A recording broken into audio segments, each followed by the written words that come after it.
घर की छोटी बहू, सम्मान बनाम अहंकार का युद्ध। आने वाले एपिसोड में बड़े घर की छोटी बहू की कहानी एक ऐसे मुकाम पर पहुंचने वाली है जहां सच और झूठ के बीच की दीवार हमेशा के लिए गिर जाएगी। इस बार अहाना ने वो कर दिखाया जिसकी किसी ने कल्पना तक नहीं की थी।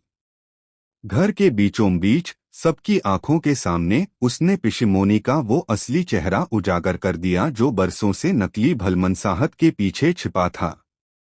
पिशिमोनी, वही औरत जिसने खुद को हमेशा त्याग और संस्कार की मूर्ति बताया, वही आज अपने ही बुने जाल में बुरी तरह फंस चुकी थी। घर के हर कोने में सन्नाटा छा गया।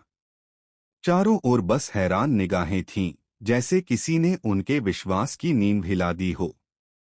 हर चेहरा सवालों से भरा था। क्या सच में पिशिमोनी इतनी गिर सकती है? क्या वो सब नाटक था जो अब तक सबने सच मान लिया था? अहाना के चेहरे पर दृढ़ता थी, उसकी आवाज में सच्चाई की गूंज। उसने सबके सामने कहा, जिस औरत ने मेरे सम्मान पर कीचड़ फेंका, अब उसे अपनी असलियत का सामना करना होगा। और फिर उसने वो सबूत पेश किए जिन्होंने घर की दीवारों को हिला दिया। रिकॉर्डिंग्स, दस्तावेज और गवाह जो पिशिमोनी के झूठ और षड्यंत्र को पूरी तरह उजागर कर रहे थे।